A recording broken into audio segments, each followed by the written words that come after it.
ಕಾಂಗ್ರೆಸ್ನಿಂದ ಬಿಜೆಪಿ ಶಾಸಕರ ಖರೀದಿ ಆರೋಪ ವಿಚಾರಕ್ಕೆ ಸಂಬಂಧಿಸಿದಂತೆ ಮುಖ್ಯಮಂತ್ರಿಗಳು ಶಾಸಕರ ಖರೀದಿ ಅಂತ ಹೇಳಿದ್ರು 50 ಕೋಟಿಗೆ ಖರೀದಿ ಮಾಡೋದಕ್ಕೆ ಮುಂದಾಗಿದ್ದಾರೆ ಎಂದ್ರು.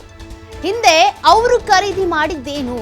ಕುರಿಗಳನ್ನೇ ತಾನೇ ಅವರು ಖರೀದಿ ಮಾಡಿದ್ದು. ಸದನದಲ್ಲೇ ಇದರ ಬಗ್ಗೆ ಚರ್ಚೆ ಆಗ್ಲಿಲ್ವಾ? ಮೊದಲು 1000 ಕೋಟಿ ಕಲೆಕ್ಟ್ ಮಾಡಿದ್ಯಾರು? ಮೊದಲು ಅಲ್ಲಿಂದ ಶುರು ಮಾಡಿ ಅಂತ ಡಿಕೆ ಶಿವಕುಮಾರ್ ತಿರುಗೇಟು ಕೊಟ್ಟಿದ್ದಾರೆ. ಈಗಾಗಲೇ ರಾಜ್ಯದಾದ್ಯಂತ ಸದ್ದು ಮಾಡ್ತಾ ಇರುವಂತ ಸುದ್ದಿ ಅಂದ್ರೆ ಇದೆ.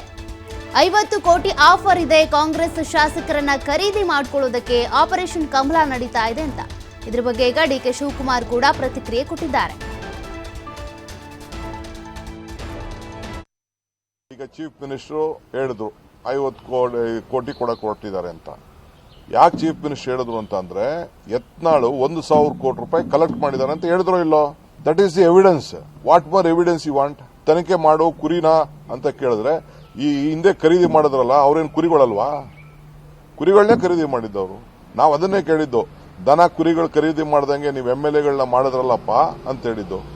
ಇದೇ ಯೋಗೇಶ್ವರು ಅಶ್ವತ್ಥನಾರಾಯಣ ಎತ್ಕೊಂಡು ಹೋಗಿ ಶ್ರೀನಿವಾಸ ಗೌಡ್ರ ಮನೆಗೆ ನಾ ದುಡ್ಡು ಇಟ್ಬಿಟ್ಟು ಬಂದೆ ಅಂತ ಅಸೆಂಬ್ಲಿಲಿ ಹೇಳಿಲ್ವಾ? ಇದಕ್ಕೆ ನಾನು ಹೇಳ್ತಾ ಇದ್ದೀನಿ, ಸಾಕ್ಷಿ ಇವ್ರು ಕೊಡಬೇಕು, ಯತ್ನಾಳ್ ಕೊಡಬೇಕು. 1,000 ಕೋಟಿ ರೂಪಾಯಿ ಕಲೆಕ್ಟ್ ಮಾಡಿದ್ದಾರೆ ಅಂತ ಹೇಳಿದ್ರಲ್ಲ, ಯಾರು ಕಲೆಕ್ಟ್ ಮಾಡಿದ್ದಾರೆ 1,000 ಕೋಟಿ ರೂಪಾಯಿನ?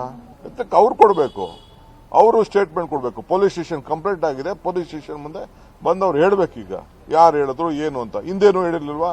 2,500 ಕೋಟಿ ರೂಪಾಯಿ ಕೊಟ್ಟಿದ್ದಾರೆ ಚೀಫ್ ಮಿನಿಸ್ಟರ್ಗೆ ಅಂತ ಅವ್ರು ಹೇಳಿದ್ರು. ಇದಕ್ಕೇನು ಬೇಕು? ಒಬ್ಬ ಆಡಳಿತ ಪಕ್ಷದ ಸದಸ್ಯರಾಗಿದ್ದಾಗ ಹೇಳಿದ್ದು, ಈಗ ವಿರೋಧ ಪಾರ್ಟಿಯ ಸದಸ್ಯರಾಗಿದ್ದಾಗ ಈಗ ಹೇಳಿದ್ದಾರೆ. ಅವರೇನು ದಡ್ರ? ಅವರು ಈಗ ಫಾರ್ಮರ್ ಸೆಂಟ್ರಲ್ ಯೂನಿಯನ್ ಮಿನಿಸ್ಟರ್ ಆಗಿದ್ದವರು ಅವರು. ಈಗ ಚೀಫ್ ಮಿನಿಸ್ಟರ್ ಹೇಳಿದ್ರು 50 ಕೋಟಿ ಕೊಡಕ್ಕೆ ಹೊರಟಿದ್ದಾರೆ ಅಂತ. ಯಾಕೆ ಚೀಫ್ ಮಿನಿಸ್ಟರ್ ಹೇಳಿದ್ರು?